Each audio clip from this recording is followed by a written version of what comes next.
Punjabi radio 'ਚ ਵੈਸੇ ਸੁਣ ਰਹੇ ਸਾਰੇ ਸਰੋਤਿਆਂ ਨੂੰ ਬਲਵਿੰਦਰ ਕੌਰ ਵੱਲੋਂ ਪਿਆਰ ਭਰੀ ਸਤਿ ਸ਼੍ਰੀ ਅਕਾਲ। ਤੇ ਜੀ ਪ੍ਰੋਗਰਾਮ ਖਬਰ ਤੇ ਨਜ਼ਰ ਵਿੱਚ ਸਾਡੇ ਨਾਲ ਜੁੜਨਗੇ ਬਲਤੇਜ ਪੰਨੂ ਜੀ ਤੇ ਕਰਾਂਗੇ ਖਬਰਾਂ ਜੀ। ਖਬਰਾਂ ਤੋਂ ਪਹਿਲਾਂ ਧੰਨਵਾਦ ਕਰਨਾ ਚਾਹੁੰਦੇ ਸਾਡੇ ਸਪਾਂਸਰਸ ਜਿਨ੍ਹਾਂ ਨੇ ਇਸ ਪ੍ਰੋਗਰਾਮ ਨੂੰ ਸਪਾਂਸਰ ਕੀਤਾ, ਆਪ ਸਭ ਤੱਕ ਪਹੁੰਚਾਇਆ ਜੀ। ਖਾਲਸਾ ਇੰਸ਼ੋਰੈਂਸ ਏਜੰਸੀ ਵਾਲੇ ਸਨੋਜੇ ਤੋਂ, ਜਿਨ੍ਹਾਂ ਦਾ ਫੋਨ ਨੰਬਰ 4082722500 ਜੋ ਹਰ ਇੱਕ ਤਰ੍ਹਾਂ ਦੀ ਇੰਸ਼ੋਰੈਂਸ ਕਰਦੇ ਨੇ।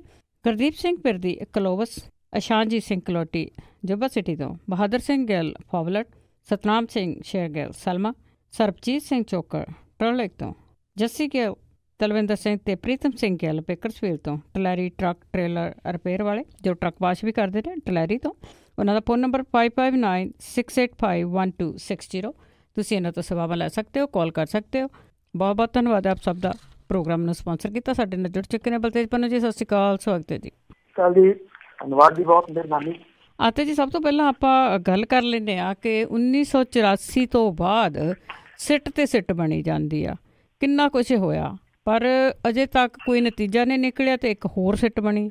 ਬਿਲਕੁਲ ਜੀ, ਇਹ ਸਿੱਖ ਕਤਲੇਆਮ ਦੇ 186 ਕੇਸਾਂ ਦੀ ਅੱਗੋਂ ਜਾਂਚ ਦੇ ਵਾਸਤੇ ਬਣਾਈ ਗਈ 3 ਮੈਂਬਰੀ ਵਿਸ਼ੇਸ਼ ਜਾਂਚ ਟੀਮ ਜਿਹੜੀ ਹੈ ਜੀ SIT, ਇਹਦੀ ਅਗਵਾਈ ਦਿੱਲੀ ਹਾਈ ਕੋਰਟ ਦੇ ਸਾਬਕਾ ਜੱਜ ਨੇ ਜੀ ਜਸਟਿਸ SN ਢੀਂਗਰਾ, ਉਹ ਕਰਨਗੇ ਜੀ। SIT ਦੇ ਵਿੱਚ ਜਿਹੜੇ ਬਾਕੀ ਮੈਂਬਰ ਨੇ ਜੀ ਉਹਦੇ 'ਚ ਹਿਮਾਚਲ ਪ੍ਰਦੇਸ਼ ਦੇ ਮੌਜੂਦਾ IPS ਅਫਸਰ ਅਭਿਸ਼ੇਕ ਦੁਲਾਰ ਤੇ IG ਰੈਂਕ ਦੇ ਰਿਟਾਇਰਡ ਅਧਿਕਾਰੀ ਰਾਜਦੀਪ ਸਿੰਘ ਸ਼ਾਮਲ ਨੇ। ਸੁਪਰੀਮ ਕੋਰਟ ਦੇ ਹੁਕਮ ਥੱਲੇ ਜੀ ਇਹ ਵਿਸ਼ੇਸ਼ ਜਾਂਚ ਟੀਮ ਨੂੰ 2 ਮਹੀਨਿਆਂ ਦੇ ਵਿੱਚ ਸਥਿਤੀ ਰਿਪੋਰਟ ਜਿਹੜੀ ਉਹ ਜਮ੍ਹਾਂ ਕਰਾਉਣ ਦੇ ਵਾਸਤੇ ਕਿਹਾ ਗਿਆ ਹੈ। ਇਸ ਮਾਮਲੇ 'ਚ ਸੁਣਵਾਈ ਜਿਹੜੀ ਆ 19 ਮਾਰਚ ਨੂੰ ਅਗਲੀ ਹੋਊਗੀ। ਸੁਪਰੀਮ ਕੋਰਟ ਨੇ 2 ਦਿਨ ਪਹਿਲਾਂ ਆਖਿਆ SIT ਨੇ 186 ਕੇਸਾਂ ਦੀ ਅੱਗੇ ਜਾਂਚ ਨਹੀਂ ਕੀਤੀ ਸੀ ਤੇ ਇਹਨਾਂ ਮਾਮਲਿਆਂ ਨੂੰ ਬੰਦ ਕਰਨ ਦੀ ਰਿਪੋਰਟ ਜਿਹੜੀ ਆ ਉਹ ਦਾਖਲ ਕੀਤੀ ਗਈ ਸੀ। ਰਿਟਾਇਰਡ ਜਸਟਿਸ SN ਢੀਂਗਰਾ 2001 ਚ ਸੰਸਦ ਦੇ ਹੋਏ ਹਮਲੇ ਸਣੇ ਚਰਚਿਤ ਕੇਸਾਂ ਦੀ ਸੁਣਵਾਈ ਉਹਨਾਂ ਨੇ ਕੀਤੀ ਹੈ ਜੀ। ਔਰ ਉਹ ਸੁਰਖੀਆਂ 'ਚ ਉਦੋਂ ਆਏ ਸੀ ਕਿ ਜਦੋਂ UPA ਦੀ ਚੇਅਰਪਰਸਨ ਸੋਨੀਆ ਗਾਂਧੀ ਦੇ ਜਵਾਈ ਰੋਬਰਟ ਵਾਡਰਾ ਦੀ ਸ਼ਮੂਲੀਅਤ ਵਾਲੇ ਹਰਿਆਣਾ ਜ਼ਮੀਨ ਘੁਟਾਲੇ ਦੀ ਉਹਨਾਂ ਜਾਂਚ ਜਿਹੜੀ ਹੈ ਜੀ ਉਹ ਕੀ ਸੀਗੀ। ਬਿਲਕੁਲ ਜਿਵੇਂ ਤੁਸੀਂ ਕਿਹਾ ਜੀ SIT ਆਫਟਰ SIT, ਉਸ ਤੋਂ ਬਾਅਦ ਫਿਰ SIT, ਪਰ ਜਿਹੜੀ ਇਹਨਾਂ ਦੀ ਇਸ ਵਾਰੀ ਥੋੜੀ ਜਿਹੀ ਡਿਫਰੈਂਟ ਇਹ ਚੀਜ਼ ਲੱਗ ਰਹੀ ਆ ਕਿ ਜਿਹੜੀ ਲੀਡਰਸ਼ਿਪ ਹੈ, ਜਿਹੜੇ ਤਰੀਕੇ ਦੇ ਨਾਲ ਉਹ ਇੱਕ ਦੂਜੇ ਤੋਂ ਮੂਹਰੇ ਹੋ ਕੇ ਇਹਦਾ ਜਿਹੜਾ ਵੀ ਸਵਾਗਤ ਕਰ ਰਹੀ ਆ, ਉਹ ਲੱਗਦਾ ਹੈ ਕਿ ਦੌੜ ਲੱਗ ਗਈ ਆ ਲੀਡਰਾਂ ਦੇ ਵਿੱਚ ਜਿਹੜੀ, ਉਹ ਚਾਹੇ ਅਕਾਲੀ ਦਲ ਹੋਵੇ ਕਿਉਂਕਿ ਉਹ BJP ਦੇ ਭਾਈਵਾਲ ਨੇ, ਉਹਨਾਂ ਨੇ ਕਰਨੀ ਸੀਗੀ। ਪੰਜਾਬ ਦੇ ਮੁੱਖ ਮੰਤਰੀ ਕੈਪਟਨ ਅਮਰਿੰਦਰ ਸਿੰਘ ਹੋਰਾਂ ਨੇ ਵੀ ਜਿਹੜਾ ਜੀ ਇਹਦਾ ਸਵਾਗਤ ਕੀਤਾ। ਸ਼੍ਰੋਮਣੀ ਗੁਰਦੁਆਰਾ ਪ੍ਰਬੰਧਕ ਕਮੇਟੀ ਦੇ ਪ੍ਰਧਾਨ ਵੀ ਸਵਾਗਤ ਕਰ ਰਹੇ ਆ, ਅਕਾਲ ਤਖਤ ਦੇ ਜਥੇਦਾਰ ਜਿਹੜੇ ਜੀ ਉਹ ਵੀ ਸਵਾਗਤ ਕਰ ਰਹੇ ਆ। ਜਿਵੇਂ SIT ਬਣਨ ਦੇ ਨਾਲ ਇਹਨਾਂ ਕੇਸਾਂ ਦੀ ਜਾਂਚ ਮੁਕੰਮਲ ਜਿਹੜੀ ਹੈ ਜੀ ਉਹ ਹੋ ਗਈ ਹੋਵੇ। ਇਹ ਕੋਈ ਪਹਿਲੀ SIT, ਪਰ ਜਿਵੇਂ ਜਿਹਦੇ ਇਹਦੇ ਉੱਤੇ ਜਿੰਨੀ ਖਿਆਫਤ ਹੋ ਰਹੀ ਆ, ਇਹਦਾ ਅਗਲੀ ਗੱਲ ਇਹ ਵੀ ਕਹੀ ਜਾ ਸਕਦੀ ਹੈ ਵੀ ਇਹ ਆਖਰੀ ਨਹੀਂ। ਜੀ ਬਿਲਕੁਲ ਜੀ, ਆਹ ਹੀ ਸੁਣ ਰਹੇ ਹਾਂ ਜੀ ਅਸੀਂ ਉਦੋਂ ਦੇ, ਤੇ ਹਜੇ ਤੱਕ ਜਾਂਚ ਪਤਾ ਨਹੀਂ ਕਾਹਦੀ ਨਹੀਂ ਕਰਨੀ, ਉਹਦੇ ਵਿੱਚ ਕੋਈ ਉਹੋ ਜਿਹਾ ਬੰਦਾ ਵੀ ਨਹੀਂ ਦਿਖਦਾ ਜਿਹੜਾ ਬਿਲੋਂਗ ਹੋਵੇ। ਤੇ ਅੱਗੇ ਆਪਾਂ ਪੰਜਾਬ ਸਰਕਾਰ ਦੇ ਸਲਾਹਕਾਰਾਂ ਦੀ ਫੌਜ ਦੀ ਜੇ ਗੱਲ ਕਰੀਏ ਤਾਂ ਉਸਦੇ ਖਰਚੇ ਦੱਸਣ ਤੋਂ ਪੰਜਾਬ ਸਰਕਾਰ ਦੀ ਨਾ ਕਦੀ ਮੁੱਖ ਮੰਤਰੀ ਹੋਰਾਂ ਦੇ ਨਾਲ ਜਿਹੜੇ ਲਾਏ ਹੋਏ ਨੇ ਜੀ ਸਿਆਸੀ ਮੁਲਾਜ਼ੇਦਾਰ, ਜਿਹੜੇ ਸਿਆਸੀ ਸਲਾਹਕਾਰ, ਉਹਨਾਂ ਦੀਆਂ ਜਿਹੜੀਆਂ ਜੀ ਕੀ ਕੁਛ ਉਹ ਕਰਦੇ ਨੇ, ਕਿੰਨਾ ਖਰਚਾ, ਇਹਦੇ ਸੰਬੰਧੀ ਜਿਹੜੇ CM ਆਫਿਸ ਹੈ ਜੀ ਉਹ ਕੁਛ ਵੀ ਦੱਸਣ ਤੋਂ ਨਾ ਕਰਦਾ ਜੀ। ਇਹ ਜਿਹੜੀ ਵੱਡੀ ਫੌਜ ਹੈ ਜੀ ਇਹਦੇ ਵੱਲੋਂ ਸਰਕਾਰੀ ਕੰਮਾਂ 'ਚ ਜਿਹੜੀ ਕੀ ਉਹਨਾਂ ਦੀ ਭੂਮਿਕਾ ਹੈ, ਕਿਵੇਂ ਉਹ ਕੰਮ ਕਰਦੇ ਆ। RTI ਦੇ ਤਹਿਤ ਜਿਹੜਾ ਜੀ ਪੁੱਛੇ ਗਏ ਸਵਾਲ ਸੀ, ਇਹਦੇ ਤੋਂ ਤਕਰੀਬਨ ਨਾ ਜਿਹੜੀ ਆ ਉਹ ਕੀਤੀ ਗਈ ਆ। ਜਿਹੜੇ ਗੈਰ ਸਰਕਾਰੀ ਸੰਸਥਾ ਹੈ ਜੀ ਇੱਕ ਹੈਲਪ ਦੇ ਕਿਤਨਾ ਸਾਹਿਬ ਨੇ, ਜਿਨ੍ਹਾਂ ਨੇ ਸਰਕਾਰ ਨੂੰ ਪੁੱਛਿਆ ਕਿ ਮੁੱਖ ਮੰਤਰੀ ਦੇ ਸਲਾਹਕਾਰਾਂ OSD ਤੇ ਸਿਆਸੀ ਸਕੱਤਰਾਂ ਨੂੰ ਤਨਖਾਹਾਂ, ਭੱਤਿਆਂ ਤੇ ਹੋਰ ਖਰਚਿਆਂ ਲਈ ਸਰਕਾਰੀ ਖਜ਼ਾਨੇ ਦੇ ਵਿੱਚੋਂ ਕਿੰਨਾ ਪੈਸਾ ਦਿੱਤਾ ਜਾਂਦਾ, ਉਹਨਾਂ ਨੂੰ ਸਟਾਫ ਵਹੀਕਲ ਜਿਹੜੇ ਦਿੱਤੇ ਜਾਂਦੇ ਆ, ਦਫ਼ਤਰਾਂ ਦੀ ਜਾਣਕਾਰੀ ਵੀ ਜਿਹੜੀ ਉਹ ਮੰਗੀ ਗਈ ਸੀਗੀ। ਜਿਹੜੇ ਲੈਫਟੀਨੈਂਟ ਜਨਰਲ ਰਿਟਾਇਰਡ ਨੇ ਜੀ TS Shergill, Bhartinder Chahal, Karanpal Sekhon, VK Garg, Vimal Sumbli, captain Sandeep Sandhu, major Amardeep Singh, Gurpreet Singh, Damanjit Singh Mohi ਤੇ ਬਾਕੀ ਜਿਹੜੇ ਸਲਾਹਕਾਰ ਤੇ OSD ਨੇ, ਉਹਨਾਂ ਨੂੰ ਮੁੱਖ ਮੰਤਰੀ ਵੱਲੋਂ ਹੁਣ ਤੱਕ ਭੇਜੀਆਂ ਸਲਾਹਾਂ ਨਾਲ ਸੰਬੰਧਿਤ ਫਾਈਲਾਂ ਦੀ ਗਿਣਤੀ, ਉਹਨਾਂ ਦੇ ਡਾਇਰੀ ਨੰਬਰ, ਕਿਹੜੀਆਂ ਸਲਾਹਾਂ ਜਿਹੜੀਆਂ ਦਸਤਾਵੇਜ਼ਾਂ ਦਿੱਤੀਆਂ ਗਈਆਂ ਨੇ ਉਹਦੇ ਦਸਤਾਵੇਜ਼ਾਂ ਦੀ ਮੰਗ ਜਿਹੜੀ ਹੈ ਜੀ ਉਹ ਕੀਤੀ ਗਈ ਸੀਗੀ। ਮੁੱਖ ਮੰਤਰੀ ਦਫ਼ਤਰ ਨੇ ਸੂਚਨਾ ਦਾ ਸੰਬੰਧ ਵੱਖ-ਵੱਖ ਵਿਭਾਗਾਂ ਦੇ ਨਾਲ ਹੋਣ ਦੀ ਗੱਲ ਕਰਦਿਆਂ ਹੋਇਆ ਕੇਂਦਰੀ ਪਰਸੋਨਲ ਮੰਤਰਾਲੇ ਸ਼ਿਕਾਇਤ ਨਿਵਾਰਨ ਪੈਨਸ਼ਨ ਤੇ ਸਿਖਲਾਈ ਵਿਭਾਗ ਦੇ ਇੱਕ ਚਿੱਠੀ ਦਾ ਹਵਾਲਾ ਦਿੰਦਿਆਂ ਹੋਇਆ ਕਿਹਾ ਕਿ ਵੱਖ-ਵੱਖ ਵਿਭਾਗਾਂ ਦੇ ਕੋਲੇ ਅਰਜ਼ੀਆਂ ਦੇਣ ਦੇ ਵਾਸਤੇ ਕਿਹਾ ਗਿਆ। ਇਹ ਕਿਹਾ ਗਿਆ ਕਿ RTI ਐਕਟ ਦੀ ਜਿਹੜੀ 2005 ਦੀ ਧਾਰਾ 4 ਹੈ ਉਹਦੇ ਰਾਹੀਂ ਸਪਸ਼ਟ ਜਿਹੜਾ ਜੀ ਉਹ ਕੀਤਾ ਗਿਆ ਕਿ ਇਹ ਜਿਹੜੀ ਇਹਦੀ ਜਾਣਕਾਰੀ ਇੱਕ ਦਫ਼ਤਰ ਉਹ ਨਹੀਂ ਦੇ ਸਕਦਾ, ਜਦੋਂ ਕਿ ਅਧਿਕਾਰੀ ਕਰਮਚਾਰੀਆਂ ਦੇ ਕੰਮਕਾਜ, ਡਿਊਟੀਆਂ, ਸ਼ਕਤੀਆਂ ਸਾਰਾ ਜਿਹੜਾ ਜੀ ਇਹ ਸਾਹਿਤ ਜਿਹੜਾ ਪ੍ਰਕਾਸ਼ਨ ਕੀਤਾ ਜਾਣਾ ਉਹ ਲਾਜ਼ਮੀ ਜਿਹੜਾ ਜੀ ਉਹ ਹੁੰਦਾ। ਜਿਹੜੇ RTI ਪਾਉਣ ਵਾਲੇ ਨੇ ਉਹਨਾਂ ਦਾ ਇਹ ਕਹਿਣਾ ਕਿ ਉਹ ਅਗਲੀ ਕੋਸ਼ਿਸ਼ ਕਰਨਗੇ ਹੁਣ ਵੱਖੋ ਵੱਖਰੇ ਜਿਹੜੇ ਵਿਭਾਗ ਨੇ ਉਹਨਾਂ ਦੇ ਰਾਹੀਂ ਇਹ ਪਤਾ ਕਰਾਉਣ ਦੀ ਕਿ ਇਹਨਾਂ ਤੇ ਕਿੰਨੇ ਪੈਸੇ ਖਰਚੇ ਜਾ ਰਹੇ ਨੇ ਔਰ ਕਿਹੜੀਆਂ ਸਲਾਹਾਂ ਜਿਹੜੀਆਂ ਉਹ ਦਿੱਤੀਆਂ ਜਾ ਰਹੀਆਂ। ਸਲਾਹਾਂ ਤਾਂ ਜੀ ਲੋਕਾਂ ਦੀ ਤਾਂ ਗੱਲ ਨਹੀਂ ਸੁਣਦੇ, ਪਤਾ ਨਹੀਂ ਕਿਹੜੇ ਲੈਂਦੇ। ਤੇ ਅੱਗੇ ਆਪਾਂ ਮੋਹਾਲੀ ਵਾਲੇ ਮੇਅਰ ਦੀ ਗੱਲ ਕਰਦੇ ਹਾਂ। ਕਾਫੀ ਦਿਨਾਂ ਤੋਂ ਮਾਮਲਾ ਭਖਿਆ ਪਿਆ ਆ ਤੇ ਉਹ ਮਾਮਲਾ ਹੁਣ ਅਦਾਲਤ ਵਿੱਚ। ਬਿਲਕੁਲ ਜੀ, ਐਕਚੁਅਲੀ ਇਹ ਜਿਹੜਾ ਜੀ ਨਵਜੋਤ ਸਿੰਘ ਸਿੱਧੂ ਤੇ ਮੋਹਾਲੀ ਦਾ ਜਿਹੜਾ ਮੇਅਰ ਹੈ ਜੀ, ਇਹ ਜਦੋਂ ਪਹਿਲਾਂ ਜਿਹੜਾ ਜੀ ਨਵਜੋਤ ਸਿੰਘ ਸਿੱਧੂ ਹੋਰਾਂ ਨੇ ਉਹਨੂੰ ਜਿਹੜਾ ਜੀ ਮੁਅੱਤਲ ਕਰਨ ਦੀ ਗੱਲ ਕੀਤੀ ਸੀ, ਬਾਅਦ ਦੇ ਵਿੱਚ ਉਹਨੂੰ ਜਿਹੜਾ ਸੀਗਾ ਜੀ ਮਹਿਜ਼ ਇੱਕ ਕਾਰਨ ਦੱਸੋ ਨੋਟਿਸ ਜਿਹੜਾ ਸੀ ਉਹ ਦਿੱਤਾ ਗਿਆ ਸੀਗਾ। ਹੁਣ ਇਹ ਮਾਮਲਾ ਜਿਹੜਾ ਜੀ ਅਦਾਲਤ ਵੱਲ ਨੂੰ ਤੁਰ ਪਿਆ ਔਰ ਇਹਨੂੰ ਪ੍ਰਸਾਦ ਦੇ ਵੱਲੋਂ ਜਿਹੜਾ ਜੀ ਦਰਖਤ ਕੱਟਣ ਤੇ ਛਾਂਗਣ ਲਈ ਜਰਮਨ ਟਰੀ ਪ੍ਰੂਨਿੰਗ ਮਸ਼ੀਨ ਦੀ ਖਰੀਦ ਮਾਮਲੇ ਦੇ ਵਿੱਚ ਖਾਮੀਆਂ ਦੇ ਦੋਸ਼ ਹੇਠ ਜਿਹੜਾ ਕਾਰਨ ਦੱਸੋ ਨੋਟਿਸ ਜਾਰੀ ਕੀਤਾ ਗਿਆ ਸੀ। ਪੰਜਾਬ ਹਰਿਆਣਾ ਹਾਈ ਕੋਰਟ ਦੇ ਵਿੱਚ ਜਿਹੜਾ ਜੀ ਇਹਨੂੰ ਮੇਅਰ ਕੁਲਵੰਤ ਸਿੰਘ ਜਿਹੜਾ ਜੀ ਉਹ ਲੈ ਗਏ। ਪ੍ਰਮੁੱਖ ਸਕੱਤਰ ਨੇ ਮੇਅਰ ਨੂੰ ਨੋਟਿਸ ਦਾ ਜਵਾਬ ਦੇਣ ਦੇ ਵਾਸਤੇ ਜਿਹੜਾ ਜੀ 7 ਦਿਨਾਂ ਦੀ ਮੋਹਲਤ ਦਿੱਤੀ ਸੀ। ਮੇਅਰ ਨੇ ਜਵਾਬ ਦੇਣ ਦੀ ਥਾਂ ਦੇ ਉੱਤੇ ਇਹਨੂੰ ਅਦਾਲਤ ਚੁਣੌਤੀ ਜਿਹੜੀ ਹੈ ਜੀ ਉਹ ਦੇ ਦਿੱਤੀ ਆ। ਅੱਜ ਇਹਦੇ ਉੱਤੇ ਜਿਹੜੀ ਅੱਜ ਸੁਣਵਾਈ ਹੋਊਗੀ ਪੰਜਾਬ ਹਰਿਆਣਾ ਹਾਈ ਕੋਰਟ ਦੇ ਵਿੱਚ। ਹਾਈ ਕੋਰਟ ਦਾਇਰ ਪਟੀਸ਼ਨ ਦੇ ਵਿੱਚ ਮੇਅਰ ਨੇ ਕਿਹਾ ਕਿ ਉਹਨੂੰ ਜਾਰੀ ਕੀਤਾ ਗਿਆ ਨੋਟਿਸ ਗੈਰ ਕਾਨੂੰਨੀ ਹੈ ਤੇ ਗੈਰ ਵਾਜਬ ਹੈ। ਇਸ ਨੋਟਿਸ ਦੇ ਉੱਤੇ ਫੌਰੀ ਰੋਕ ਜਿਹੜੀ ਆ ਉਹ ਲਾਈ ਜਾਵੇ। ਹਾਲਾਂਕਿ ਕੁਲਵੰਤ ਸਿੰਘ ਨੇ ਵੱਖਰੇ ਤੌਰ ਦੇ ਉੱਤੇ ਇਹਦੇ ਤੇ ਟਿੱਪਣੀ ਕਰਨ ਤੋਂ ਜਿਹੜੀ ਜੀ ਉਹ ਨਾ ਕਰਤੀ। ਉਹ ਇਹ ਜ਼ਰੂਰ ਕਿਹਾ ਕਿ ਅਦਾਲਤ ਦੇ ਉੱਤੇ ਉਹਨੂੰ ਜਿਹੜਾ ਜੀ ਉਹ ਭਰੋਸਾ ਹੈ। ਜਿਹੜਾ ਇਹ ਕੁਲਵੰਤ ਸਿੰਘ ਹੈ ਜੀ, ਇਹਦੀ ਜਿਹੜੀ ਕੰਪਨੀ ਹੈ JLPL ਜਨਤਾ ਲੈਂਡ ਪ੍ਰਮੋਟਰ ਔਰ ਇਹ ਧਨਾੜ ਵਿਅਕਤੀ ਹੈ ਜੀ, ਜਿਹੜਾ ਕਦੀ ਅਕਾਲੀ ਦਲ ਦੇ ਨਾਲ ਹੋ ਜਾਂਦਾ ਸੀ, ਫਿਰ ਮੁੜ ਕੇ ਵੱਖਰਾ ਹੋ ਗਿਆ, ਆਜ਼ਾਦ ਤੌਰ ਦੇ ਉੱਤੇ ਜਿੱਤਿਆ, ਫਿਰ ਅਕਾਲੀ ਦਲ ਦੀ ਕਿਉਂਕਿ ਗੱਲ ਬਣਦੀ ਨਹੀਂ ਸੀ ਜਿਹੜੀ ਹੈ ਜੀ ਉੱਥੇ ਨਿਗਮ ਦੇ ਉੱਤੇ ਕਬਜ਼ਾ ਕਰਨ ਦੀ, ਕੁਲਵੰਤ ਸਿੰਘ ਨੂੰ ਫਿਰ ਜਿਹੜਾ ਜੀ ਉਹ ਨਾਲ ਰਲਾ ਲਿਆ ਔਰ ਰਲਾ ਕੇ ਫਿਰ ਮੇਅਰ ਜਿਹੜਾ ਸੀਗਾ ਉਹ ਬਣਾਇਆ। ਔਰ ਜਿਹੜੇ ਭ੍ਰਿਸ਼ਟਾਚਾਰ ਮਾਮਲੇ ਦੇ ਵਿੱਚ ਨਵਜੋਤ ਸਿੰਘ ਸਿੱਧੂ ਹੋਰਾਂ ਨੇ ਇੱਕ ਦਿਨ ਪਹਿਲਾਂ ਹੀ ਜਿਹੜਾ ਅਜੇ ਕਿਹਾ ਸੀਗਾ ਕਿ ਕੁਲਵੰਤ ਸਿੰਘ ਨੂੰ ਜਿਹੜਾ ਭ੍ਰਿਸ਼ਟਾਚਾਰ ਵਾਲੇ ਮਾਮਲੇ ਦੇ ਵਿੱਚ ਜਲਦੀ ਹੀ ਨੋਟਿਸ ਦਾ ਜਵਾਬ ਜਿਹੜਾ ਉਹ ਦੇਣਾ ਪਊਗਾ। ਬਜਾਏ ਇਹਦੇ ਕਿ ਉਹਦਾ ਜਵਾਬ ਜਿਹੜਾ ਉਹ ਦਿੱਤਾ ਜਾਂਦਾ, ਉਹਨੇ ਅਦਾਲਤ ਦੇ ਵਿੱਚ ਸ਼ਾਇਦ ਇਸ ਕਰਕੇ ਇਹ ਮਾਮਲਾ ਜਿਹੜਾ ਜੀ ਉਹ ਲੈ ਗਿਆ ਕਿ ਉੱਥੇ ਲੰਮਾ ਖਿੱਚਿਆ ਜਾਵੇ ਔਰ ਤਾਂ ਕਿ ਇਹਦੇ ਵਿੱਚੋਂ ਫਿਰ ਕੁਝ ਨਿਕਲ ਨਾ ਸਕੇ। ਇਹ ਵੀ ਕਿਹਾ ਜਾਂਦਾ ਜੀ ਕਿ ਜਿਹੜੀ ਕਾਂਗਰਸ ਦੇ ਅੰਦਰ ਜਿਹੜੀ ਗੁੱਟਬੰਦੀ ਆ ਕਿਤੇ ਨਾ ਕਿਤੇ ਉਹ ਨਵਜੋਤ ਸਿੰਘ ਸਿੱਧੂ ਹੋਰਾਂ ਦੇ ਨਾਲ ਨਹੀਂ ਖੜੋ ਰਹੀ, ਜਿਹਦੇ ਕਰਕੇ ਉਹਨਾਂ ਦੇ ਵੱਲੋਂ ਜਿਸ ਤਰੀਕੇ ਦੇ ਨਾਲ ਇਹ ਦਬਕਾ ਮਾਰਿਆ ਗਿਆ ਸੀਗਾ ਉਹ ਠੰਡਾ ਪੈ ਗਿਆ ਕੰਮ। ਜੀ ਬਿਲਕੁਲ ਜੀ, ਤਦ ਤੱਕ ਇਹਨਾਂ ਦੀਆਂ ਮਿਆਦਾਂ ਪੁੱਗ ਜਾਂਦੀਆਂ, ਦੁਬਾਰਾ ਵੀ ਚੁਣੇ ਜਾਂਦੇ ਆ। ਤੇ ਅੱਗੇ ਆਪਾਂ ਕੇਂਦਰ ਦੀ ਸਰਕਾਰ ਦੀ ਜੇ ਗੱਲ ਕਰੀਏ, ਕਿਸਾਨਾਂ ਦੀਆਂ ਜ਼ਮੀਨਾਂ ਕੰਪਨੀਆਂ ਦੇ ਅਧੀਨ ਕਰਨ ਦੀ ਯੋਜਨਾ। ਐਕਚੁਅਲੀ ਇਹ ਬੜਾ ਜੇ ਇਹਦੀ ਤੁਸੀਂ ਡਿਟੇਲ ਦੇ ਵਿੱਚ ਜਾਓ ਜੀ, ਇਹ ਗੰਭੀਰ ਜਿਹੜਾ ਜੀ ਉਹ ਕਿਸਾਨਾਂ ਦੇ ਵਾਸਤੇ ਹੋ ਸਕਦਾ ਔਰ ਗੰਭੀਰਤਾ ਦੇ ਨਾਲ ਲੈਣਾ ਵੀ ਚਾਹੀਦਾ। ਜਿਹੜੇ ਪੰਜਾਬ ਦੇ ਖੇਤੀ ਅਰਥ ਵਿਗਿਆਨੀ ਨੇ ਉਹਨਾਂ ਦੇ ਵੱਲੋਂ ਇਸ ਤਰ੍ਹਾਂ ਦਾ ਇਹ ਜਿਹੜੀ ਯੋਜਨਾ ਹੈ ਇਹਦੇ ਬਾਰੇ ਕਿਸਾਨਾਂ ਨੂੰ ਚੌਕਸ ਰਹਿਣ ਦਾ ਸੁਝਾਅ ਜਿਹੜਾ ਜੀ ਉਹ ਦਿੱਤਾ ਜਾ ਰਿਹਾ। ਪ੍ਰਧਾਨ ਮੰਤਰੀ ਦੇ ਵੱਲੋਂ 2022 ਤੱਕ, ਮੈਂ ਅੱਗੇ ਇੱਕ ਦਿਨ ਗੱਲ ਕੀਤੀ ਸੀ ਕਿ ਹੁਣ ਜਿਹੜੀ ਵੀ ਗੱਲ ਹੋਊਗੀ ਨਾ ਉਹ 2022 ਦੀ ਹੋਊਗੀ, 19 ਦੀ ਨਹੀਂ ਹੋਊਗੀ, ਕਿਉਂਕਿ 19 ਦੀਆਂ ਚੋਣਾਂ ਨੇ, 19 ਦੇ ਵਿੱਚ ਚੋਣਾਂ ਨੇ ਤੇ ਚੋਣਾਂ ਦੇ ਵਾਸਤੇ ਸ਼ਾਇਦ ਹੋ ਸਕਦਾ ਹੈ ਜੀ ਕਿ ਦੱਸਣ ਦੇ ਵਾਸਤੇ ਸਰਕਾਰ ਕੋਲੇ ਕੋਈ ਨਾ ਹੋਵੇ। ਪ੍ਰਧਾਨ ਮੰਤਰੀ ਦੇ ਵੱਲੋਂ 2022 ਤੱਕ ਕਿਸਾਨਾਂ ਦੀ ਆਮਦਨ ਦੁੱਗਣੀ ਕਰਨ ਦੇ ਐਲਾਨ ਜਿਹੜਾ ਜੀ ਇਹਨੂੰ ਅਮਲੀ ਜਾਮਾ ਅਪਣਾਉਣ ਦੇ ਤਹਿਤ ਜਿਹੜੀ ਨੀਤੀ ਯੋਗ ਆ ਉਹਨੇ ਕਿਸਾਨਾਂ ਦੀ ਜ਼ਮੀਨ ਕੰਪਨੀਆਂ ਅਧੀਨ ਲਿਆਉਣ ਦੀ ਯੋਜਨਾ ਜਿਹੜੀ ਉਹ ਬਣਾਈ ਆ। ਨਿੱਜੀ ਤੇ ਜਨਤਕ ਭਾਈਵਾਲੀ ਮੋਡ ਤੋਂ ਆਧਾਰ ਤੇ ਇੱਕ ਕੌਮੀ ਕੰਪਨੀ ਤੇ ਹੋਰ 500 ਤੋਂ 1000 ਏਕੜ ਦੇ ਫਾਰਮ ਸਾਈਜ਼ ਵਾਲੇ ਹਰੇਕ ਪ੍ਰੋਜੈਕਟ ਲਈ ਇੱਕ ਵੱਖਰੀ ਕੰਪਨੀ ਜਿਹੜੀ ਹੈ ਜੀ ਉਹ ਬਣਾਈ ਜਾਊਗੀ। ਇਹਦੇ ਸੰਬੰਧੀ ਸੂਬਾ ਸਰਕਾਰਾਂ ਤੋਂ ਸੁਝਾਅ ਮੰਗੇ ਗਏ ਆ ਤੇ ਇਸੇ ਮਹੀਨੇ ਤੋਂ ਇਸ ਯੋਜਨਾ ਦੇ ਉੱਤੇ ਅਮਲ ਸ਼ੁਰੂ ਹੋਣ ਦੀ ਮਨਸ਼ਾ ਵੀ ਜਿਹੜੀ ਹੈ ਜੀ ਉਹ ਪ੍ਰਗਟਾਈ ਗਈ। ਜਿਹੜੇ ਸੂਤਰ ਨੇ ਦੱਸਦੇ ਨੇ ਕਿ ਕਿਸਾਨਾਂ ਦੀ ਆਮਦਨ ਦੁੱਗਣੀ ਕਰਨ ਦੀ ਨੀਤੀ ਯੋਗ ਨੇ ਮੇਕ ਇਨ ਇੰਡੀਆ ਦੇ ਨਾਲ ਸੰਬੰਧਿਤ ਕਰਕੇ ਮਾਰਕੀਟ ਕ੍ਰੈਡਿਟ ਜਿਹੜਾ ਜੀ ਇੱਕ ਵੱਖਰਾ ਜਿਹੜੀ ਹੈ ਜੀ ਉਹਦਾ ਖਰੜਾ ਪੰਜਾਬ ਸਰਕਾਰ ਨੂੰ ਭੇਜਿਆ। ਖਰੜੇ ਦੇ ਵਿੱਚ ਕਿਸਾਨਾਂ ਦੀ ਮਾਲਕੀ ਸੁਰੱਖਿਅਤ ਰੱਖਦਿਆਂ ਨੀਤੀ ਆਯੋਗ ਦੇ ਵੱਲੋਂ ਜ਼ਮੀਨ ਇਕੱਠੀ ਕਰਕੇ ਠੇਕੇ ਤੇ ਦੇਣ ਸੰਬੰਧੀ ਬਣਾਏ ਗਏ ਮਾਡਲ ਕਾਨੂੰਨ ਨੂੰ ਰਾਜ ਸਰਕਾਰਾਂ ਦੇ ਵੱਲੋਂ ਸਹਿਮਤੀ ਮਿਲਣੀ ਜ਼ਰੂਰੀ ਹੈ। ਖਰੜੇ ਦੇ ਮੁਤਾਬਕ ਉੱਤਰਾਖੰਡ, ਉੱਤਰ ਪ੍ਰਦੇਸ਼, ਮੱਧ ਪ੍ਰਦੇਸ਼ ਤੇ ਮਹਾਰਾਸ਼ਟਰ ਸਰਕਾਰਾਂ ਨੇ ਇਸ ਕਾਨੂੰਨ ਨੂੰ ਅਪਣਾ ਲਿਆ ਤੇ ਪੰਜਾਬ ਨੂੰ ਵੀ ਤਰਜੀਹੀ ਆਧਾਰ ਦੇ ਉੱਤੇ ਇਹ ਕਾਨੂੰਨ ਅਪਣਾਉਣ ਦੇ ਵਾਸਤੇ ਜਿਹੜਾ ਵੀ ਉਹ ਕਿਹਾ ਗਿਆ। ਖਰੜੇ ਦੇ ਮੁਤਾਬਕ ਕੌਮੀ ਪੱਧਰ ਦੇ ਉੱਤੇ ਜਨਤਕ ਨਿੱਜੀ ਹਿੱਸੇਦਾਰੀ ਮੋਡ ਦੀ ਇੱਕ ਮਾਰਕੀਟਿੰਗ ਕਮੇਟੀ ਬਣੂਗੀ। 2 ਸਥਾਨਕ ਕੰਪਨੀਆਂ ਹੋਣਗੀਆਂ ਜਿਨ੍ਹਾਂ ਦੇ ਵਿੱਚੋਂ ਇੱਕ ਪ੍ਰੋਸੈਸਿੰਗ ਤੇ ਪੈਕੇਜਿੰਗ ਕੰਪਨੀ, ਦੂਜੀ ਫਾਰਮ ਮੈਨੇਜਮੈਂਟ ਕੰਪਨੀ।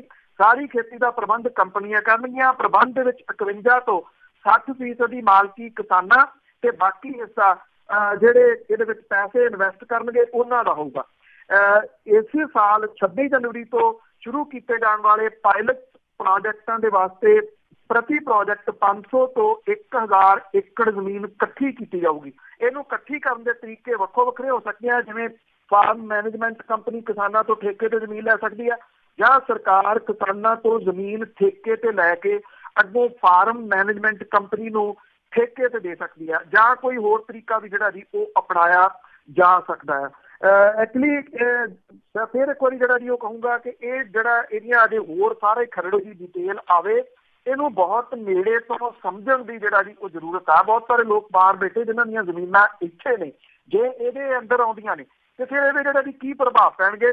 ਇਹਨਾਂ ਜ਼ਰੂਰ ਹੈ ਜਿਹੜੇ ਆਰਥਿਕ ਮਾਮਲਿਆਂ ਦੇ ਮਾਹਰ ਨੇ ਡਾਕਟਰ ਸੁੱਚਾ ਸਿੰਘ ਗਿੱਲ, ਉਹਨਾਂ ਨੇ ਇਹ ਗੱਲ ਕਹੀ ਆ ਬੜੀ ਕਲੀਅਰ ਕਿ ਕਿਸਾਨਾਂ ਨੂੰ ਕਾਰਪੋਰੇਟ ਖੇਤੀ ਮਾਡਲ ਵੱਲ ਇਸ ਤਰ੍ਹਾਂ ਦੇ ਮਾਡਲ ਤੋਂ ਚੌਕਸ ਰਹਿਣਾ ਚਾਹੀਦਾ ਜੀ। ਇਹ ਉਹਨਾਂ ਦੀ ਸਲਾਹ ਜਿਹੜੀ ਹੈ ਜੀ ਬੜੀ ਗੰਭੀਰ ਹੈ, ਇੱਕ ਲਾਈਨ ਦੇ ਵਿੱਚ ਹੈ।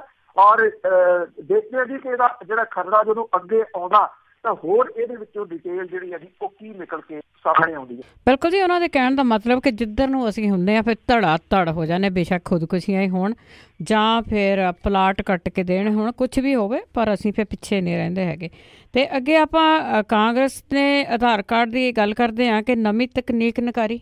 ਦੇਖੋ ਜੀ, ਐਕਚੁਅਲੀ ਜਿਹੜੀ ਆਪਾਂ ਗੱਲ ਕੀਤੀ ਸੀਗੀ ਕਿ ਇਹਦੇ ਵਿੱਚ ਨਵੇਂ ਜਿਹੜੇ ਨੰਬਰ ਨੇ ਉਹ ਲਾਏ ਜਾ ਸਕਦੇ ਨੇ, ਪਰ ਜਿਹੜੀ ਇਹਦੀ ਜਿੱਥੋਂ ਤੱਕ ਕੇਂਦਰ ਦੀ ਸਰਕਾਰ ਦੀ ਗੱਲ ਹੈ ਜੀ, ਇਹ ਕਿਹਾ ਜਾ ਰਿਹਾ ਹੈ ਕਿ ਆਧਾਰ ਦੇ ਵਿੱਚ ਸੰਨ ਦੇ ਪਹਿਲਾਂ ਵੀ ਕਈ ਮਾਮਲੇ ਜਿਹੜੇ ਆ ਜੀ ਉਹ ਸਾਹਮਣੇ ਆ ਚੁੱਕੇ ਆ। ਬੇਸ਼ੱਕ ਸਰਕਾਰ ਇਨਕਾਰ ਕਰੀ ਜਾਵੇ ਔਰ ਜਿਹੜੇ ਅਧਿਕਾਰੀ ਨੇ ਉਹ ਵੀ ਇਹਨਾਂ ਤੋਂ ਜਾਣੂ ਹੈ।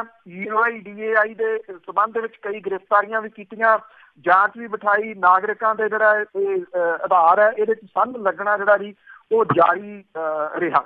ਉਧਰ ਜਿਹੜੇ ਕਾਂਗਰਸੀ ਆਗੂ ਪੀ ਚਿਦੰਬਰਮ ਨੇ, ਉਹਨਾਂ ਨੇ ਇਹ ਗੱਲ ਕਹੀ ਆ ਕਿ ਸਰਕਾਰ ਦੇ ਵੱਲੋਂ ਆਧਾਰ ਡੇਟਾ ਨੂੰ ਸੁਰੱਖਿਅਤ ਰੱਖਣ ਲਈ ਸੁਝਾਇਆ ਵਰਚੁਅਲ ID ਦਾ ਵਿਚਾਰ ਅਰਥਹੀਣ ਹੈ।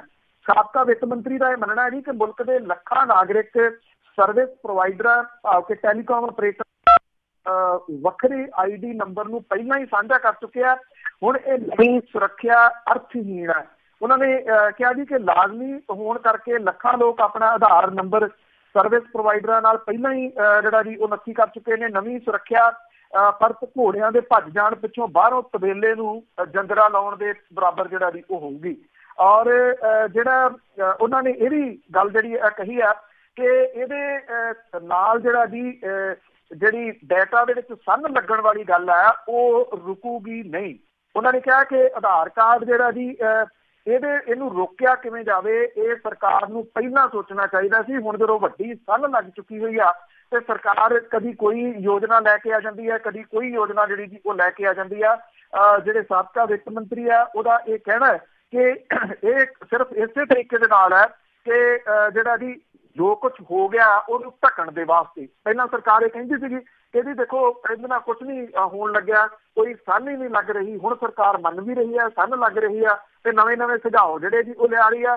ਦੂਜੇ ਪਾਸੇ ਮਾਮਲੇ ਜਿਹੜੇ ਜੀ ਇਹਨੂੰ ਸਿਰਫ ਸਾਹਮਣੇ ਲਿਆਉਣ ਵਾਲਿਆਂ ਦੇ ਉੱਤੇ ਦਰਜ ਕਰ ਲਏ ਗਏ ਕਿ ਉਹਨਾਂ ਨੇ ਇਹ ਮਾਮਲਾ ਧਿਆਨ ਦੇ ਵਿੱਚ ਲਿਆਂਦਾ ਹੀ ਕਿਉਂ ਜੀ।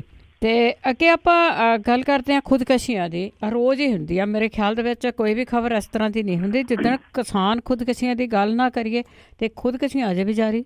ਬਿਲਕੁਲ ਜੀ, ਐਕਚੁਅਲੀ ਪਿਛਲੇ ਦਿਨੀ ਜਦੋਂ ਪੰਜਾਬ ਸਰਕਾਰ ਦੇ ਵੱਲੋਂ ਸ਼ੁਰੂਆਤ ਜਿਹੜੀ ਹੈ ਜੀ ਉਹ ਕੀਤੀ ਗਈ ਆ ਕਰਜ਼ਾ ਮੁਆਫੀ ਦੀ, ਜਿਹੜੇ ਮੁੱਖ ਮੰਤਰੀ ਨੇ ਜੀ ਉਹਨਾਂ ਨੇ ਜਿਹੜਾ ਹਾਲਾਂਕਿ ਇਹ ਕਿਹਾ ਕਿ ਖੁਦਕੁਸ਼ੀਆਂ ਕਰਕੇ ਕਿਸਾਨਾਂ ਨੂੰ ਕਰਜ਼ਾ ਰਾਹਤ ਦੇਣ ਦੀ ਤਰੀਕ ਦੇ ਬਾਰੇ ਅਜੇ ਕੋਈ ਫੈਸਲਾ ਨਹੀਂ ਹੋ ਸਕਿਆ, ਮੁੱਖ ਮੰਤਰੀ ਹੋਰਾਂ ਦੀ ਪ੍ਰਧਾਨਗੀ ਦੇ ਵਿੱਚ ਜਿਹੜੀ ਇੱਕ ਦਿਨ ਪਹਿਲਾਂ ਮੀਟਿੰਗ ਹੋਈ, ਇਹਦੇ 'ਚ ਵਿਚਾਰ ਵਟਾਂਦਰਾ ਕੀਤਾ ਗਿਆ, ਪਰ ਤੈਅ ਇਹ ਕੀਤਾ ਗਿਆ ਕਿ ਕੋਈ ਵੀ ਫੈਸਲਾ ਕਰਨ ਤੋਂ ਪਹਿਲਾਂ ਪੰਜਾਬ ਵਿਧਾਨ ਸਭਾ ਦੀ ਕਮੇਟੀ ਦੀ ਰਿਪੋਰਟ ਲੀਕ ਜਿਹੜੀ ਹੈ ਜੀ ਉਹ ਕਰ ਲਈ ਜਾਵੇ। ਇਹ ਵੀ ਆਪਣੇ ਆਪ ਦੇ ਵਿੱਚ ਇੱਕ ਬਹੁਤ ਵੱਡਾ ਸਵਾਲ ਹੈ ਜੀ ਕਿ ਖੇਤੀ ਪ੍ਰਧਾਨ ਸੂਬੇ ਦੇ ਵਿੱਚ ਕੋਈ ਖੇਤੀਬਾੜੀ ਮੰਤਰੀ ਨਹੀਂ ਹੈਗਾ, ਜਿਹੜਾ ਕਿ ਸ਼ਾਇਦ ਕਿਤੇ ਨਾ ਕਿਤੇ ਮੁਸ਼ਕਲਾਂ ਜਿਹੜੀਆਂ ਦੀ ਉਹਨੂੰ ਜਨਮ ਦੇ ਰਿਹਾ ਹੈ। ਤਾਂ ਬਹੁਤੇ ਮਹਿਕਮਿਆਂ ਦੇ ਉੱਤੇ ਮੰਤਰੀ ਜਿਹੜੇ ਉਹ ਹੈ ਨਹੀਂ ਗੇ, ਪਰ ਖੇਤੀ ਬਹੁਤ ਅਹਿਮ ਹੈ। ਉਹਦਾ ਅਜੇ ਤੱਕ ਮੰਤਰਾਲਾ ਜਿਹੜਾ ਜੀ ਉਹ ਕਿਸੇ ਦੇ ਕੋਲ ਨਹੀਂ ਗਾ, ਭਾਵ ਕਿ ਬਾਬੂ ਜਿਹੜੇ ਨੇ ਉਹੀ ਇਹਨੂੰ ਚਲਾ ਰਹੇ ਆ। ਉਧਰ ਖੁਦਕੁਸ਼ੀਆਂ ਜਿਹੜੀਆਂ ਦੀ ਬਿਲਕੁਲ ਕੋਈ ਦਿਨ ਨਹੀਂ ਇਸ ਤਰ੍ਹਾਂ ਦਾ ਲੰਘਦਾ ਜਦੋਂ ਖੁਦਕੁਸ਼ੀਆਂ ਜਿਹੜੀਆਂ ਉਹ ਨਹੀਂ ਹੋ ਰਹੀਆਂ। ਸਰਕਾਰ ਜਿਹੜੀ ਹੈ ਜੀ ਉਹ ਕਹਿ ਰਹੀ ਹੈ ਕਿ ਦੂਸਰੀ ਕਿਸ਼ਤ ਦੀ ਅਸੀਂ ਛੇਤੀ ਜਿਹੜੀ ਹੈ ਜੀ ਉਹ ਕਰਾਂਗੇ, ਛੇਤੀ ਸਾਹਮਣੇ ਲਿਆਵਾਂਗੇ। ਉਹਦੇ ਬਾਵਜੂਦ ਕਿਸਾਨ ਜਿਹੜੇ ਆ ਜੀ ਉਹ ਆਪਣੇ ਜ਼ਿੰਦਗੀ ਤੋਂ ਬੇਆਸ ਨਿਰਾਸ਼ ਹੋਏ ਖੁਦਕੁਸ਼ੀਆਂ ਕਰ ਰਹੇ ਨੇ ਜੀ। ਪਿੰਡ ਕਾਤਰੋਂ ਹੈ, ਸ਼ੇਰਪੁਰ ਦੇ ਨੇੜੇ, ਸੰਗਰੂਰ ਡਿਸਟ੍ਰਿਕਟ 'ਚ ਪੈਂਦਾ ਜੀ। ਇੱਥੇ ਇੱਕ ਕਿਸਾਨ ਨੇ ਆਤਮ ਹੱਤਿਆ ਜਿਹੜੀ ਜੀ ਉਹ ਕਰ ਲਈ। ਇਹਨੇ ਆਪਣੇ ਆਪ ਨੂੰ ਅੱਗ ਲਾ ਲਈ। ਬੁਰੀ ਤਰ੍ਹਾਂ ਝੁਲਸੇ ਕਿਸਾਨ ਨੂੰ ਧੂਰੀ ਹਸਪੀਟਲ ਪਹੁੰਚਾਇਆ ਗਿਆ ਜੀ, ਜਿੱਥੇ ਡਾਕਟਰਾਂ ਨੇ ਉਹਨੂੰ ਮ੍ਰਿਤਕ ਐਲਾਨ ਜਿਹੜਾ ਉਹ ਕਰਾਰ ਦੇ ਦਿੱਤਾ। ਇਹ ਪੀੜਤ ਕਿਸਾਨ ਜਿਹੜਾ ਸੀਗਾ ਜੀ ਕਰਜ਼ੇ ਕਰਕੇ ਕੁਛ ਮਹੀਨੇ ਪਹਿਲਾਂ ਇਹਨੂੰ 4 ਏਕੜ ਜ਼ਮੀਨ ਵੇਚਣੀ ਪਈ ਸੀ, ਪਰ ਕਰਜ਼ੇ ਦੀ ਪੰਡ ਹੌਲੀ ਨਾ ਹੋਈ, ਜਿਹਦੇ ਕਰਕੇ ਉਹ ਪਰੇਸ਼ਾਨ ਰਹਿੰਦਾ ਸੀਗਾ। ਇਹ ਕਿਸਾਨ ਨੇ ਕੀਤੀ। ਉਧਰ ਇੱਕ ਮਜ਼ਦੂਰ ਜਿਹੜਾ ਜੀ ਧੂਰੀ ਨੇੜੇ ਪਿੰਡ ਭਸੌੜ ਦੇ ਵਿੱਚ ਇੱਕ ਦਲਿਤ ਜਿਹੜਾ ਮਜ਼ਦੂਰ ਸੀਗਾ ਉਹਨੇ ਫਾਹਾ ਲੈ ਲਿਆ। ਇਹ ਪਤਾ ਲੱਗਾ ਜੀ ਕਿ ਇਹ ਜਿਹੜਾ ਰਾਜਪਾਲ ਸਿੰਘ 25 ਸਾਲਾਂ ਦਾ ਆਪਣੇ ਸਿਰ ਚੜੇ 2 ਲੱਖ ਰੁਪਏ ਦੇ ਕਰਜ਼ੇ ਦੇ ਕਰਕੇ ਜਿਹੜਾ ਜੀ ਉਹ ਪਰੇਸ਼ਾਨ ਰਹਿੰਦਾ ਸੀਗਾ, ਜਿਹਦੇ ਕਰਕੇ ਇਹਨੇ ਜਿਹੜਾ ਜੀ ਫਾਹਾ ਲੈ ਕੇ ਤੇ ਆਪਣੀ ਜੀਵਨ ਲੀਲਾ ਜਿਹੜੀ ਜੀ ਉਹ ਸਮਾਪਤ ਕਰ ਲਈ। ਮੈਂ ਅੱਗੇ ਵੀ ਇੱਕ ਦਿਨ ਗੱਲ ਕੀਤੀ ਸੀ, ਕਿਸਾਨ ਖੁਦਕੁਸ਼ੀਆਂ ਤੇ ਜਿਹੜੇ ਮਜ਼ਦੂਰ ਖੁਦਕੁਸ਼ੀਆਂ ਇਹ ਤਕਰੀਬਨ ਬਰਾਬਰ ਦੀਆਂ ਜਿਹੜੀਆਂ ਜੀ ਉਹ ਚੱਲ ਰਹੀਆਂ ਨੇ, ਕਿਉਂਕਿ ਜਿਹੜਾ ਮਜ਼ਦੂਰ ਹੈ ਜੀ ਉਹ ਵੀ ਬਹੁਤ ਬੁਰੇ ਤਰੀਕੇ ਦੇ ਨਾਲ ਨਪੀੜਿਆ ਜਿਹੜਾ ਜੀ ਉਹ ਗਿਆ।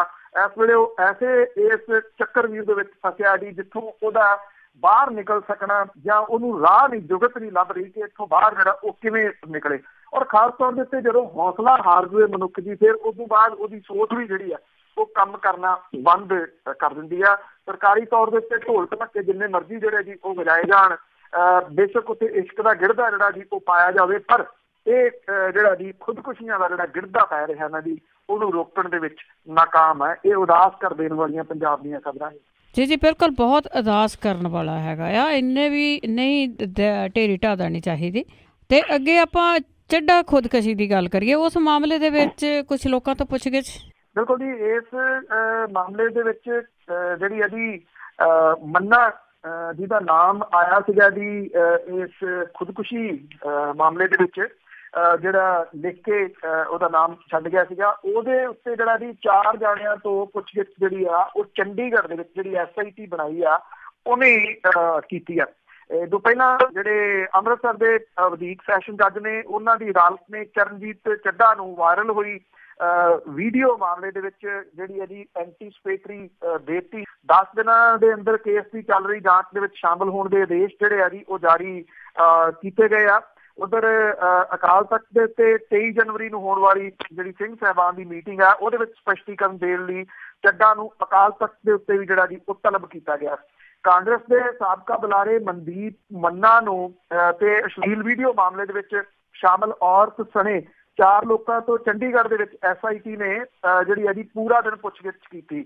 SIT ਦੇ ਚੇਅਰਮੈਨ ਜਿਹੜੇ ਨੇ IG ਕ੍ਰਾਈਮ LK ਯਾਦਵ ਦੀ ਅਗਵਾਈ ਵਾਲੀ ਟੀਮ ਨੇ ਚਾਰਾਂ ਤੋਂ ਇੰਦਰਪ੍ਰੀਤ ਸਿੰਘ ਚੱਡਾ ਆਤਮ ਹੱਤਿਆ ਮਾਮਲੇ ਦੇ ਵਿੱਚ ਕਈ ਸਵਾਲ ਪੁੱਛੇ।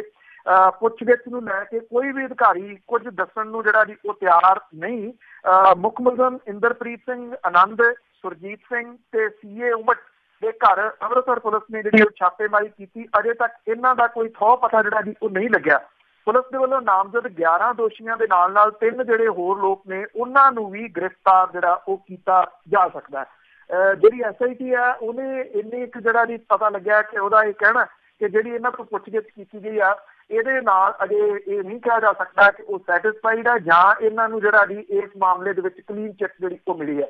ਇਹਨਾਂ ਤੋਂ ਹੋਰ ਅੱਗੇ ਜਿਹੜੀ ਹੈ ਜੀ ਉਹ ਜਾਂਚ ਹੋ ਸਕਦੀ ਹੈ, ਇਹਨਾਂ ਤੋਂ ਪੁੱਛਗਿੱਛ ਜਿਹੜੀ ਉਹ ਹੋ ਸਕਦੀ ਹੈ। ਮੰਨਾ ਦਾ ਨਾਮ ਜਿਹੜਾ ਜੀ ਇਸ ਕਰਕੇ ਵਿੱਚ ਆਇਆ ਸੀਗਾ ਕਿ ਉਹਨੇ ਇਹ ਕਿਹਾ ਸੀਗਾ ਜੀ ਕਿ ਇਸ ਮਾਮਲੇ ਦੇ ਉੱਤੇ ਉਹਨੇ ਪੈਸਿਆਂ ਦੀ ਮੰਗ ਜਿਹੜੀ ਹੈ ਜੀ ਉਹ ਕੀਤੀ ਕਿਸੇ ਵਿਚੋਲੇ ਦੇ ਰਾਹੀਂ। ਬੇਸ਼ੱਕ ਜਿਹੜਾ ਮੰਨਾ ਹੈ ਜੀ ਉਹਨੇ ਆਪਣੇ ਫੇਸਬੁੱਕ ਪੇਜ ਦੇ ਉੱਤੇ ਇਹਦੇ ਸੰਬੰਧੀ ਇੱਕ ਵੀਡੀਓ ਜਿਹੜੀ ਅਪਲੋਡ ਕੀਤੀ, ਇਹ ਦੱਸਣ ਦੀ ਕੋਸ਼ਿਸ਼ ਕੀਤੀ ਸੀ ਕਿ ਇਹਦਾ ਉਹਦੇ ਵਿੱਚ ਕੋਈ ਲੈਣਾ ਦੇਣਾ ਨਹੀਂ। ਪਰ ਇਹ ਕਿਹਾ ਜਾ ਰਿਹਾ ਜੀ ਕਿ ਜਦੋਂ ਇਸ ਤਰ੍ਹਾਂ ਦੀ ਕੋਈ ਗੱਲ ਹੁੰਦੀ ਹੈ, ਇਸ ਤਰ੍ਹਾਂ ਦੇ ਕੁਝ ਲੋਕ ਵਿੱਚ ਆਣ ਵੜਦੇ ਆ ਜੀ, ਜਿਹੜੇ ਸਮਝਦੇ ਆ ਕਿ ਹੁਣ ਇੱਥੋਂ ਕੋਈ ਪੈਸਾ ਬਣਾ ਲਿਆ ਜਾਵੇ ਤਾਂ ਉਹ ਬਿਹਤਰ ਹੈ। ਜੀ ਬਿਲਕੁਲ, ਕੋਈ ਵੀ ਮੌਕਾ ਉਹ ਨਹੀਂ ਛੱਡਦੇ। ਤੇ ਅਖੀਰ ਦੇ ਵਿੱਚ ਆਪਾਂ ਜਸਵੰਤ ਸਿਨਹਾ ਦੀ ਗੱਲ ਕਰਦੇ ਹਾਂ ਕਿ ਕਾਫੀ ਟਾਈਮ ਤੋਂ ਉਹ ਆਪਣੀ ਪਾਰਟੀ ਦੇ ਨਾਲ ਨਾਰਾਜ਼ ਚੱਲੇ ਆ ਰਹੇ ਆ। ਕਦੀ ਉਹ ਪੇਪਰਾਂ 'ਚ ਲਿਖਦੇ ਆ, ਕਦੀ ਚਿੱਠੀਆਂ ਲਿਖਦੇ ਆ, ਤਾਂ ਹੁਣ ਉਹ ਕਹਿੰਦੇ ਕੋਈ ਬਿੰਗਾ ਟੇਢਾ ਰਸਤਾ ਨਹੀਂ ਅਪਣਾਉਣਗੇ, ਹੁਣ ਤਾਂ ਸਿੱਧਾ ਬੋਲਣਗੇ। ਬਿਲਕੁਲ ਜੀ, ਭਾਜਪਾ ਦੇ ਸੀਨੀਅਰ ਆਗੂ ਸਾਬਕਾ ਕੇਂਦਰੀ ਮੰਤਰੀ ਜਸਵੰਤ ਸਿਨਹਾ ਨੇ ਇੱਕ ਵਾਰੀ ਫੇਰ ਬਾਗੀ ਸੁਰ ਜਿਹੜੀ ਹੈ ਜੀ ਉਹ ਅਪਣਾਈ ਆ ਔਰ ਦਾਅਵਾ ਕੀਤਾ ਹੈ ਕਿ ਉਹਨਾਂ ਨੇ ਕਿਹਾ ਕਿ ਅੱਜ ਦੀ ਭਾਜਪਾ ਜਿਹੜੀ ਆ ਉਹ ਭਾਜਪਾ ਨਹੀਂ ਰਹਿ ਗਈ ਜਿਹੜੀ ਅਟਲ ਬਿਹਾਰੀ ਵਾਜਪੇਈ ਤੇ ਲਾਲ ਕ੍ਰਿਸ਼ਨ ਅਡਵਾਨੀ ਦੇ ਜ਼ਮਾਨੇ ਦੇ ਵਿੱਚ ਹੁੰਦੀ ਸੀਗੀ। ਦਿੱਲੀ ਦੇ ਵਿੱਚ ਉਹਨਾਂ ਨੇ ਜਿਹੜੀ ਇਹ ਗੱਲ ਕਰਦਿਆਂ ਹੋਇਆ ਕਿਹਾ ਕਿ ਅੱਜ ਦੀ ਭਾਜਪਾ ਵਾਜਪੇਈ ਦਾ ਅਡਵਾਨੀ ਵਾਲੀ ਨਹੀਂ ਹੈ। ਉਹਨਾਂ ਦੇ ਟਾਈਮ ਕਿਸੇ ਵੇਲੇ ਵੀ ਉਹਨਾਂ ਦੇ ਵੇਲੇ ਦੇ ਪਾਰਟੀ ਦੇ ਪ੍ਰਧਾਨ ਅਡਵਾਨੀ ਨੂੰ ਸਮਾਂ ਲਏ ਬਗੈਰ ਮਿਲਿਆ ਜਾ ਸਕਦਾ ਸੀਗਾ, ਪਰ ਅੱਜ ਉਹ ਕਹਿੰਦੇ ਕਿ ਇਹ ਸਾਰਾ ਕੁਝ ਬਦਲ ਗਿਆ। ਜਸਵੰਤ ਸਿਨਹਾ ਨੇ ਕਿਹਾ ਕਿ ਉਹਨੇ 13 ਮਹੀਨੇ ਪਹਿਲਾਂ ਪ੍ਰਧਾਨ ਮੰਤਰੀ ਤੋਂ ਮਿਲਣ ਲਈ ਸਮਾਂ ਮੰਗਿਆ ਸੀਗਾ, ਪਰ ਉਹਨਾਂ ਨੂੰ ਮਿਲਣ ਲਈ ਅੱਜ ਤੱਕ ਸਮਾਂ ਨਹੀਂ ਮਿਲ ਸਕਿਆ। ਜਸਵੰਤ ਸਿਨਹਾ ਉਹਨਾਂ ਨੇ ਆਪਣੀ ਗੁਬਗਲਾਹਟ ਕੱਢਦਿਆਂ ਹੋਇਆ ਕਿਹਾ ਕਿ ਹੁਣ ਸਮਾਂ ਆ ਗਿਆ ਕਿ ਗੱਲਬਾਤ ਖੁੱਲੀ ਤੇ ਜਨਤਕ ਹੋਊਗੀ ਔਰ ਇਹ ਗੱਲਬਾਤ ਬੰਦ ਕਮਰੇ 'ਚ ਨਹੀਂ ਹੋ ਸਕਦੀ। ਜਸਵੰਤ ਸਿਨਹਾ ਨੇ ਕਿਹਾ ਵੀ ਕਿ ਵਿਰੋਧੀ ਧਿਰ ਰਹਿੰਦਿਆਂ ਭਾਜਪਾ ਜਿਹੜੀਆਂ ਗੱਲਾਂ ਦਾ ਵਿਰੋਧ ਕਰਦੀ ਰਹੀ ਹੈ ਉਹਨਾਂ ਨੂੰ ਹੁਣ ਲਾਗੂ ਕਰਨ ਦੇ ਉੱਤੇ ਤੁਰ ਪਈ ਆ।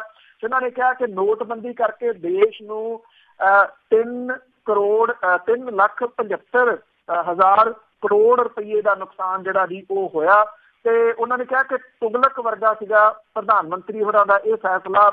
ਉਹਨਾਂ ਨੇ ਇਹ ਵੀ ਕਿਹਾ ਕਿ ਮੰਦਹਾਲੀ ਕਰਕੇ ਦੇਸ਼ ਦੇ ਕਈ ਸੂਬਿਆਂ ਦੇ ਵਿੱਚ ਕਿਸਾਨ ਮਰ ਰਹੇ ਆ, ਉਹਨਾਂ ਦੀ ਕੋਈ ਪੁੱਛ ਪ੍ਰਤੀਤ ਨਹੀਂ ਹੋ ਰਹੀ, ਕਿਸਾਨਾਂ ਨੂੰ ਉਹਨਾਂ ਦੀਆਂ ਫਸਲਾਂ ਦੇ ਭਾਅ ਜਿਹੜੇ ਆ ਜੀ ਉਹ ਨਹੀਂ ਮਿਲ ਰਹੇ। ਜਦੋਂ ਜਸਵੰਤ ਸਿਨਹਾ ਹੋਰਾਂ ਨੇ ਇਹ ਮੋਰਚਾ ਜਿਹੜਾ ਜੀ ਉਹ ਖੋਲ੍ਹਿਆ ਸੀਗਾ, ਲਿਖ ਕੇ ਉਹਨਾਂ ਨੇ ਖਾਸ ਤੌਰ ਦੇ ਉੱਤੇ ਨੋਟਬੰਦੀ ਦੇ ਬਾਰੇ ਦੇ ਵਿੱਚ ਆਪਣੇ ਖਦਸ਼ੇ ਜ਼ਾਹਰ ਕੀਤੇ ਸੀ, GST ਦੇ ਬਾਰੇ ਦੇ ਵਿੱਚ ਜਿਹੜੇ ਉਹ ਖਦਸ਼ੇ ਜ਼ਾਹਰ ਕੀਤੇ ਸੀਗੇ, ਉਦੋਂ ਤੋਂ ਭਾਰਤੀ ਜਨਤਾ ਪਾਰਟੀ ਨੇ ਤਕਰੀਬਨ ਉਹਨਾਂ ਤੋਂ ਜਿਹੜੀ ਹੈ ਜੀ ਉਹ ਦੂਰੀ ਬਣਾਈ ਹੋਈ ਆ। ਜਸਵੰਤ ਸਿਨਹਾ ਹੋਰੀ ਉਹਨਾਂ ਲੀਡਰਾਂ ਦੇ ਵਿੱਚੋਂ ਸ਼ਾਮਲ ਹੈ ਜਿਨ੍ਹਾਂ ਨੂੰ ਬਜ਼ੁਰਗ ਕਹਿ ਕੇ ਭਾਰਤੀ ਜਨਤਾ ਪਾਰਟੀ ਨੇ ਹਾਸ਼ੀਏ ਦੇ ਉੱਤੇ ਜਿਹੜਾ ਜੀ ਉਹ ਧੱਕ ਦਿੱਤਾ ਸੀਗਾ। ਹੁਣ ਜਿਹੜੇ ਹੌਲੀ ਹੌਲੀ ਕਰਕੇ ਜਿਹੜਾ ਜੀ ਇਹ ਬੋਲ ਰਹੇ ਨੇ, ਹਾਂ ਜੇ ਕੋਈ ਨਹੀਂ ਬੋਲ ਰਿਹਾ ਅਜੇ ਵੀ, ਤਾਂ ਉਹ ਲਾਲ ਕ੍ਰਿਸ਼ਨ ਅਡਵਾਨੀ ਹੋਰੀ ਨੇ ਜਿਹੜੇ ਸ਼ਾਇਦ ਸਮੇਂ ਦੀ ਨਜ਼ਾਕਤ ਨੂੰ ਜਿਹੜਾ ਜੀ ਉਹ ਸਮਝਦਿਆਂ ਹੋਇਆ ਇਹਦੇ 'ਚ ਬਿਹਤਰੀ ਮਹਿਸੂਸ ਕਰ ਰਹੇ ਆ ਕਿ ਹੁਣ ਗੱਲ ਕਿਸੇ ਪਾਸੇ ਲੱਗਣੀ ਨਹੀਂ, ਚੁੱਪੀ ਰਿਹਾ ਜਾਵੇ ਤਾਂ ਬਿਹਤਰ ਹੈ। ਬਿਲਕੁਲ ਜੀ, ਆਪਣੀ ਇੱਜ਼ਤ ਸਮੇਟ ਕੇ ਬੈਠੇ ਆ। ਬਹੁਤ ਬਹੁਤ ਧੰਨਵਾਦ ਬਲਤੇਜ ਪੰਨੂ ਜੀ। ਮਿਹਰਬਾਨੀ ਜੀ, ਧੰਨਵਾਦ ਜੀ, ਸਤਿ ਸ਼੍ਰੀ ਅਕਾਲ। ਸਤਿ ਸ਼੍ਰੀ ਅਕਾਲ ਜੀ। ਤੇ ਸਰੋਤੇ Nazar Baltej Pannu ਜੋ ਸਾਡੇ ਨਾਲ ਜੁੜਦੇ ਨੇ, ਕਰਦੇ ਨੇ ਖਬਰਾਂ। ਹੁਣ ਇਸੇ ਦੇ ਨਾਲ ਸਾਡਾ ਅੱਜ ਦਾ ਬੁਲਟਨ ਇੱਥੇ ਸਮਾਪਤ। ਅਗਲੇ ਬੁਲਟਨ ਤੱਕ ਬਲਵਿੰਦਰ ਕੌਰ ਵੱਲੋਂ ਆਪ ਸਭ ਨੂੰ ਹੀ ਪਿਆਰ ਭਰੀ ਸਤਿ ਸ਼੍ਰੀ ਅਕਾਲ।